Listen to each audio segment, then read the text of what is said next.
Nós vamos abrir mais uma vez a palavra de Deus. E aí nós vamos voltar para a nossa sequência de mensagens sobre os milagres de Jesus.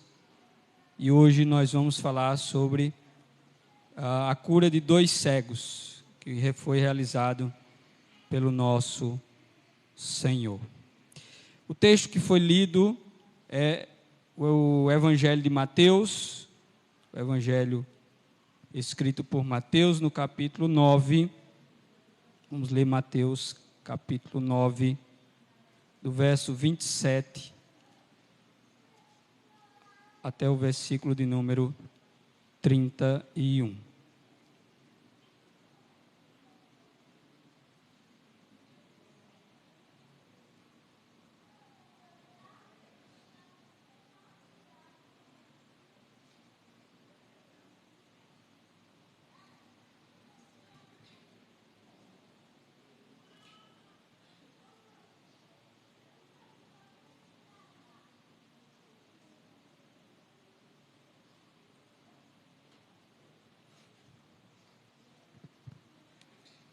Amém? Vamos lá. O texto diz assim, Mateus 9, 27 ao 31. Saindo Jesus dali, 2 cegos o seguiram, gritando: tenha compaixão de nós, filho de Davi. Quando ele entrou em casa, os cegos se aproximaram e Jesus lhes perguntou: Vocês creem que eu posso fazer isso? E eles responderam: sim, Senhor. Então Jesus tocou nos olhos deles, dizendo: que se faça com vocês conforme a fé que vocês têm. E os olhos deles se abriram. Jesus, porém, os advertiu severamente, dizendo: tenham cuidado para que ninguém fique sabendo disto. Eles, porém, saíram e espalharam a notícia a respeito de Jesus por toda aquela terra. Vamos orar? Senhor, nosso Deus e Pai, queremos te agradecer por este momento, por tua palavra, que é viva e eficaz.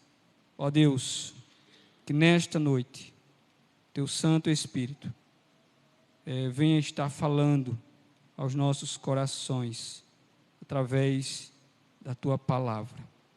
Palavra esta que é fiel, que é verdadeira, digna de toda a aceitação. E que nessa noite ela fale profundamente aos nossos corações. No nome de Jesus. Amém? Meus irmãos, esse é um texto que vem em uma sequência, onde Jesus vem realizando vários sinais, vários milagres em seu ministério. E nós percebemos que a cada local que ele chegava, algo extraordinário era realizado pelo Senhor, de uma tal maneira que as pessoas migravam para o lugar que o Senhor se deslocava. Jesus vem naquela maratona de curar, libertar, fazer maravilhas. Ele havia acabado de ressuscitar a filha de Jairo. E aí o texto nos diz claramente que quando ele saiu da casa de Jairo, Jesus saiu da casa de Jairo, e quando ele estava se deslocando para a casa onde ele residia, ali em Cafarnaum, 2 cegos, ao perceberem pelo barulho da multidão que Jesus estava passando naquela localidade, diz o texto que eles começaram a gritar. E eles gritavam pedindo para que Jesus tivesse compaixão daqueles 2. E eles diziam: tenha compaixão de nós, filho de Davi. Aqueles cegos, eles estavam fazendo uma afirmação muito importante. Eles estavam reconhecendo que Jesus Cristo era o Messias prometido. Porque o descendente de Davi seria exatamente o Messias, o Salvador. Então eles acreditavam que Jesus era o Messias, que Jesus era o Salvador. E que se Jesus era o Messias e era o Salvador, ele poderia ajudá-los. E eles gritavam: Jesus, filho de Davi, tenha compaixão de nós. E o texto nos diz que quando ele entrou em casa, parece que Jesus não tinha dado atenção a eles. Entrou em casa, mas os cegos também entraram na casa onde Jesus estava. E o texto nos diz que Jesus se aproximou deles. Aliás, os cegos se aproximaram e Jesus lhes perguntou: vocês creem que eu posso fazer isso? Ou seja, eles vinham gritando para que Jesus curasse eles daquela cegueira. E aí eles respondem prontamente: sim, Senhor, com convicção. É interessante que os relatos que nós temos visto nessa sequência que passou, todos são destacados por demonstrarem fé em Cristo. A mulher do fluxo de sangue, que disse: se eu tão somente tocar na roupa dele, eu ficarei curado. Jairo, que disse: Senhor, minha filha está morrendo, venha na minha casa. E que mesmo com a notícia dos seus servos, disseram: ela já morreu, não adianta mais. E Jesus disse: vamos. E Jairo continuou crendo, ele continuou confiando. A fé, ela é destacada dentro desses relatos dos milagres de Jesus, porque não tem como nós nos relacionarmos com Deus sem fé. A Bíblia diz que todo aquele que se aproxima de Deus, ele precisa crer que Deus existe. Não há como nós termos algum relacionamento com Deus se não houver fé. E o texto diz que eles respondem convictamente: sim, Senhor. Então Jesus toca nos olhos deles, dizendo: que se faça com vocês conforme a fé que vocês têm. Se vocês estão crendo que eu posso curar vocês, então que aconteça de acordo com a fé que vocês estão tendo.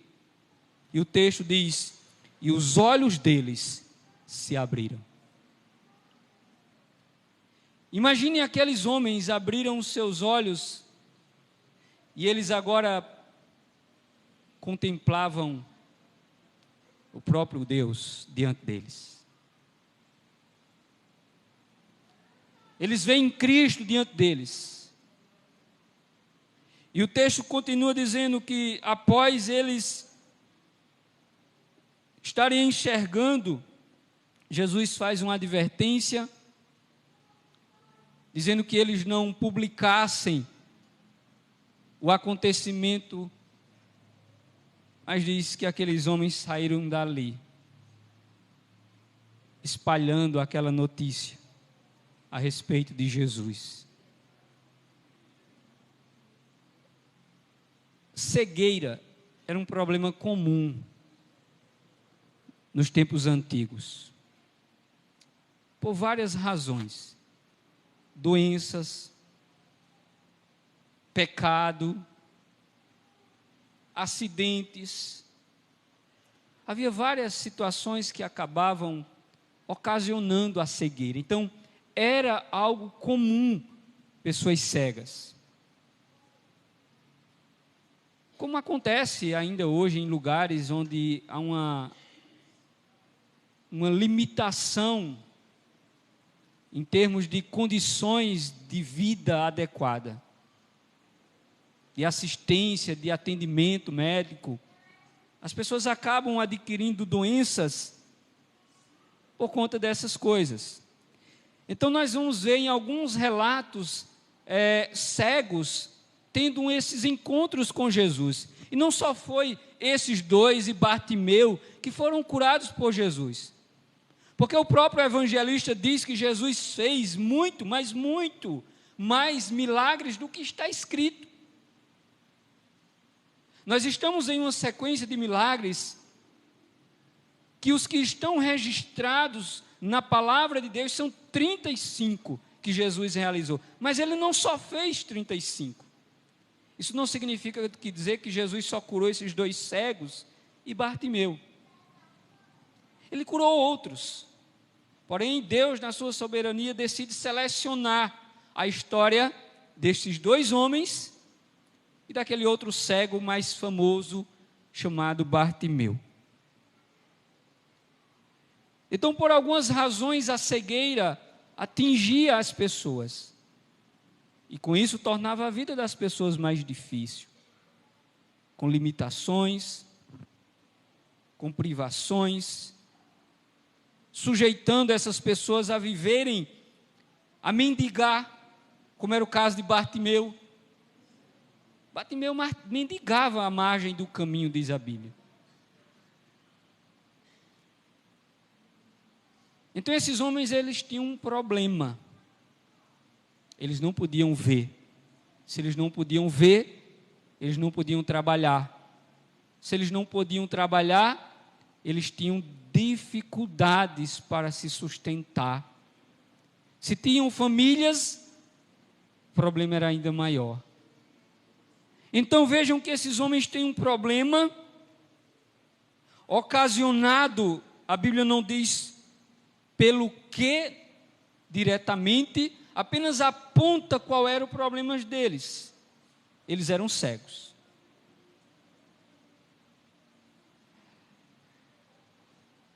E Cristo surge neste lugar, nesse dia, exatamente para resolver o problema na vida destes dois homens. O verso de número 27 nos fala sobre a compaixão que esses homens aqui declaram que Jesus tinha. Observe que é eles que dizem assim: tem compaixão de nós. Por que eles pediram para Jesus ter compaixão deles? Porque eles já haviam ouvido falar sobre Jesus. E sabiam que ele era misericordioso. Ele era cheio de compaixão. Compaixão, misericórdia, é um atributo divino. Faz parte da essência de Deus. Deus é misericordioso. E porque ele é misericordioso, ele manifesta a sua bondade, que é um outro atributo da sua natureza, para o nosso benefício. Deus manifesta a sua grandiosa graça, por causa da sua misericórdia e compaixão. Ou seja, o Senhor, ele sente a nossa dor, a nossa miséria, porque a Bíblia diz que Cristo, ele se fez carne, ele se tornou um de nós, ele viveu como nós, ele experimentou o que nós experimentamos, ele sentiu o que nós sentimos, e ele compreende o nosso sofrimento. O autor da carta aos Hebreus, ele diz assim: porque nós não temos um sumo sacerdote que não nos compreenda, que não seja capaz de entender o que nós passamos, mas nós temos um que, como nós, em tudo foi tentado. Ele sofreu como nós em tudo, mas ele nunca pecou. Mas o autor diz: nós temos um sumo sacerdote que nos compreende. E é por isso que na carta aos Hebreus diz que nós devemos nos achegar com ousadia ao trono da graça de Deus, por meio de Cristo Jesus. Porque Deus é cheio de compaixão e de misericórdia. Lembre-se dessa verdade. Grite como os cegos: Jesus tem compaixão de mim. Faça isso. Inclua nas suas orações a súplica pela misericórdia de Deus. Como diz o salmista no Salmo 136, deem graças ao Senhor, porque Ele é bom, e porque as suas misericórdias não têm fim. E porque as suas misericórdias não têm fim, nós podemos gritar, clamar. A palavra para gritar aqui é a mesma para clamar. Jesus, filho de Davi. Jesus Salvador, Jesus Redentor, Jesus meu Deus, me ajuda.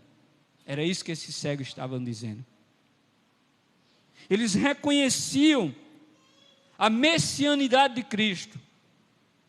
Eles reconheciam que Ele era aquele que veio para redimir o povo de Deus. Portanto, no verso 27 fica evidente que esses homens reconheceram que Jesus era Deus, que Jesus era o Salvador. E nós precisamos da mesma maneira fazer como aqueles homens. Nós precisamos reconhecer que Jesus é Deus. Nós precisamos reconhecer que Jesus é o nosso Salvador. Nós precisamos reconhecer que Jesus é a nossa salvação, é o nosso Redentor. Que Ele é quem tem a solução para o problema do homem. O principal problema do homem é o pecado. Esses homens eram cegos fisicamente. Mas existe uma cegueira que ela é muito mais grave do que a cegueira física. É a cegueira espiritual. E essa cegueira ela é ocasionada pelo pecado. Paulo vai dizer na sua segunda carta aos Coríntios, no capítulo 4, no verso 4. O Deus desse século cegou o entendimento dos incrédulos, para que não lhes resplandeça a luz do Evangelho de Jesus Cristo. Eles estão cegos, eles não podem ver. O mundo, as pessoas incrédulas, descrentes, que ainda não foram redimidas, elas andam nas trevas da escuridão, porque estão cegas espiritualmente.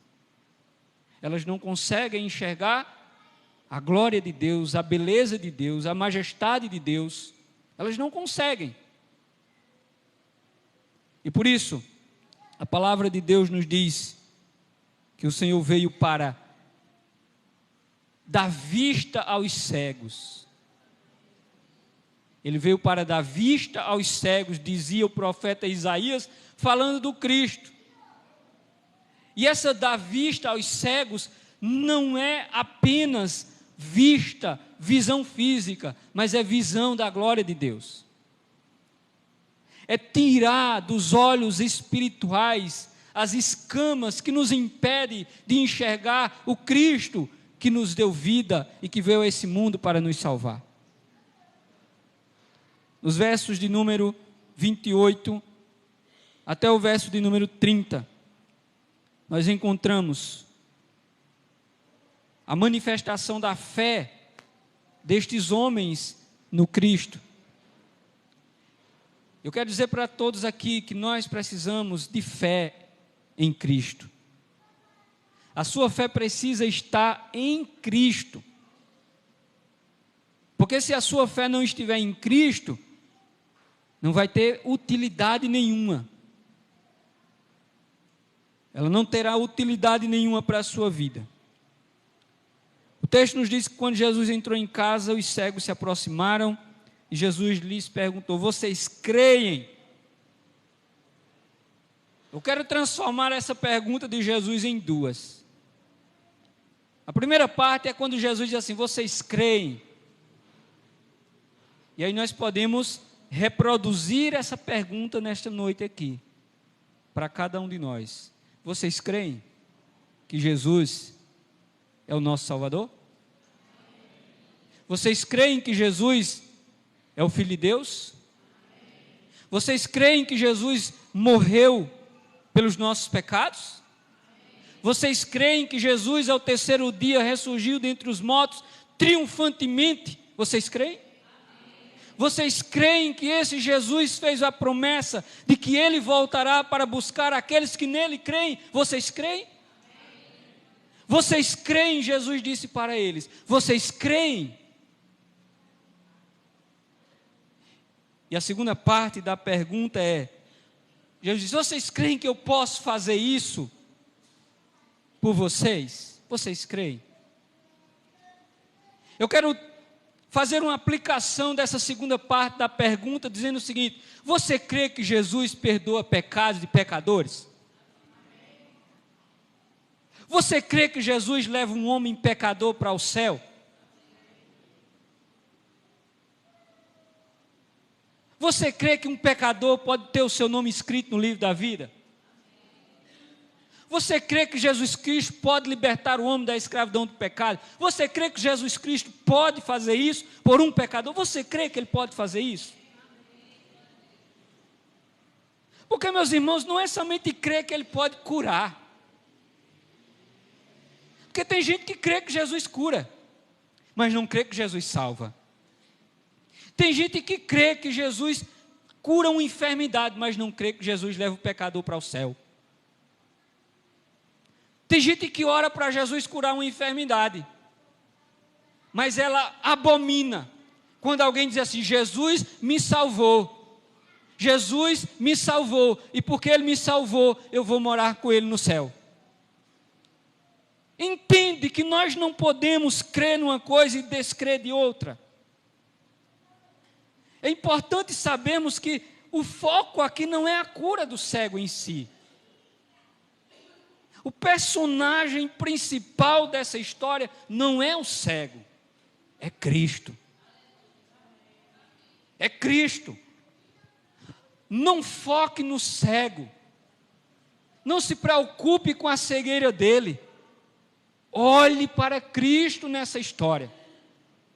Porque essa história tem a finalidade de nos dizer que Ele é o filho de Davi. Ele é o nosso Salvador. É para isso que esse relato foi escrito. Porque se tivesse preocupado com o cego, o autor, ao escrever a sua biografia, ele deveria estar preocupado em procurar saber tudo sobre ele. Quem eram os pais, de onde ele morava, o número da casa, por que eles ficaram cegos. Mas isso não é o importante na história. O importante é que Jesus é o filho de Davi. Jesus é Deus. Jesus é o nosso Salvador. Mas aí fica a pergunta: vocês creem nisso? Vocês creem que Jesus leva um homem para viver eternamente com Ele?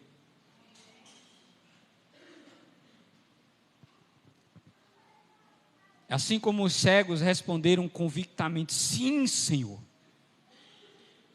Não existe resposta mais convicta do que essa: sim, Senhor. Eles responderam prontamente, convictamente. E às vezes a gente: você é salvo? Não sei. Você crê que Jesus Cristo, você entregou a sua vida a Cristo? Entreguei. Mas você tem certeza da sua salvação? Não sei. Não, meus irmãos. Porque veja como é que esses homens respondem. Eles respondem convictamente: sim, Senhor. Nós cremos que o Senhor pode fazer isso. Nós cremos. E eu creio que Jesus Cristo salva pecadores. Porque foi para isso que ele veio. Paulo vai dizer: Cristo Jesus veio ao mundo para salvar os pecadores. Foi para isso que ele veio. Mas por graça e misericórdia ele curou muita gente. Ele fez sinais, maravilhas, mas ele veio para salvar. Saiba disso. Jesus não veio para resolver o problema social do mundo.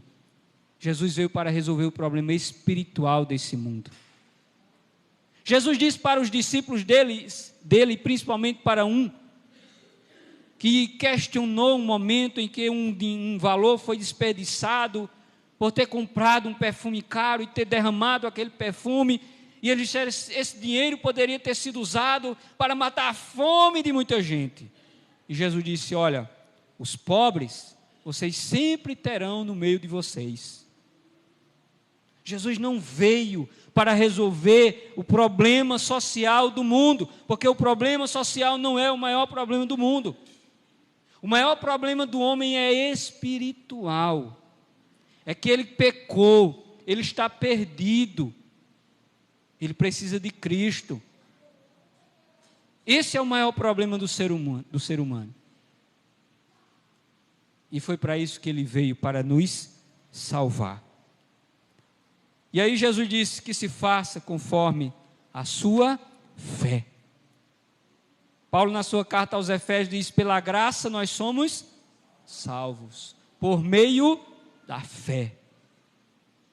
A fé, ela precisa estar presente na nossa vida, porque não existe vida com Deus sem fé, não existe relacionamento com Deus sem fé, não existe salvação que não seja pela fé. Portanto, Jesus disse que assim aconteça, de acordo com a fé que vocês têm. E os olhos deles se abriram. Eles começaram a enxergar. Quando nós cremos em Cristo e entregamos nossa vida a Ele, que Ele nos regenera, que Ele nos faz nascer de novo, que Ele nos torna uma nova criação, o Senhor nos dá uma nova visão. Ele nos faz enxergar a glória de Deus. A glória de Deus. O que Jesus disse para aquelas pessoas e para as irmãs de Lázaro? Se creres, verás a glória de Deus. Quem crê em Deus vê a glória de Deus. Mas quem não crê, não vê a glória de Deus, porque é cego. Ele é cego e ele não consegue ver a glória de Deus. Entende? Esses homens, eles viram, eles agora enxergavam. Assim como um pecador, ao ser salvo por Cristo, liberto por Cristo, transformado por Cristo, redimido por Cristo, feito uma nova criação em Cristo, ele agora começa a enxergar a glória de Deus. Ele consegue agora compreender as coisas celestiais, como diz Paulo na sua carta aos Coríntios, que as coisas espirituais só são compreendidas por aqueles que também são espirituais, porque elas só são capazes de ser entendidas espiritualmente. E as coisas espirituais não são vistas, nem ouvidas, nem entendidas pelos olhos e os ouvidos naturais, mas pelos olhos e os ouvidos espirituais. Entenda isso. Se você não creu ainda em Cristo como Salvador, você é cego. Você é cego. E talvez você esteja se chocando com essa verdade. Não, mas eu estou vendo. Mas eu não estou falando de cegueira física. Estou falando da cegueira espiritual.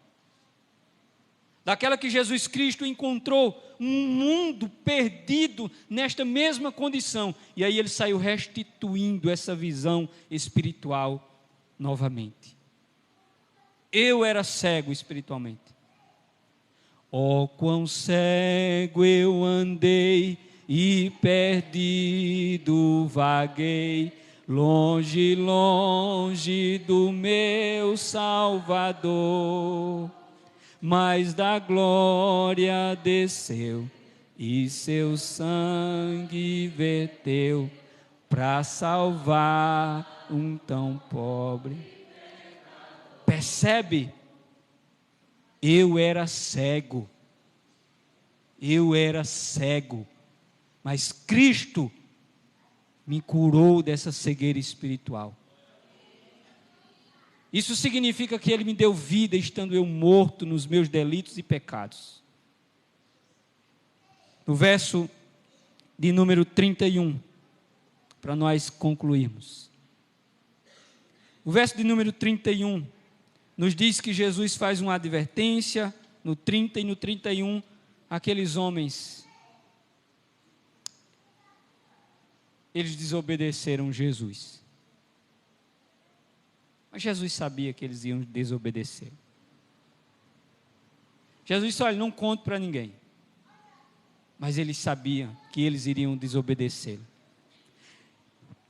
Diz assim, e eles, porém, saíram e espalharam a notícia a respeito de quem? De Jesus. Eles não estavam falando deles, eles estavam falando de quem? De Jesus. Eles espalharam a notícia a respeito de Jesus. O que provavelmente esses homens diziam? Olha, nós éramos cegos, mas Jesus, o filho de Davi, nos curou da nossa cegueira. Ele é o nosso Salvador. Ele é aquele que nós estávamos aguardando. Ele veio, Ele chegou, Ele está entre nós. Ele é o filho de Davi, o Messias prometido. Aqueles homens se tornaram evangelistas, espalhando a mensagem das boas novas do Cristo de Deus.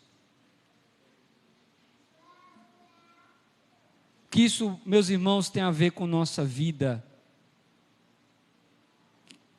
que tivemos a nossa visão espiritual restaurada. Nós precisamos espalhar essa boa notícia para as outras pessoas aí fora. Quem recebe graça de Deus não pode deter a graça de Deus, como diz as Escrituras. Você não pode se apoderar da graça de Deus para você. Você precisa compartilhar com as outras pessoas. Nós precisamos dizer para as outras pessoas o que Jesus fez na nossa vida. Nós precisamos dizer, olha, há esperança para a sua vida. Esse homem tinha um problema, mas quando ele encontrou-se com Jesus, a sua vida mudou, o seu problema foi resolvido. E nós também tínhamos um grande problema na nossa vida.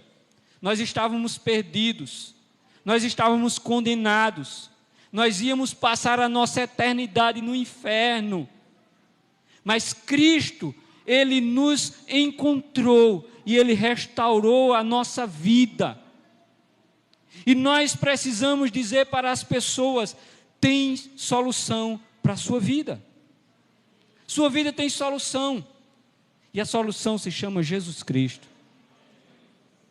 Jesus Cristo é a solução para o ser humano, para o pecador, para o homem perdido. Amém?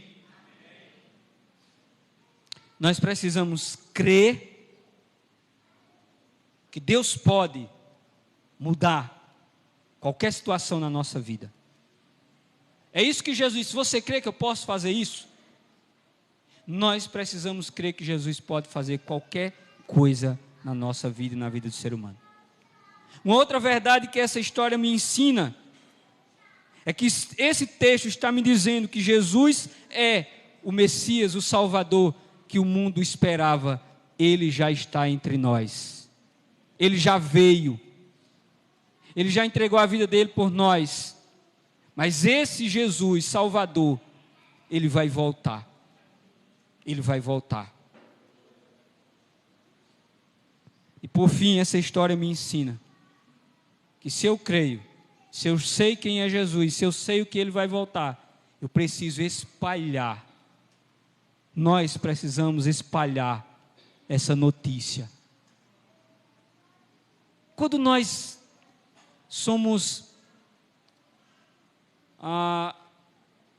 nós recebemos uma informação importante, que nós achamos que é interessante compartilhar com outras pessoas, uma coisa boa, que aconteceu na sua vida ou na vida de alguém da sua família, e você imediatamente tem a necessidade, o desejo de sair dali e dizer para outras pessoas o que aconteceu.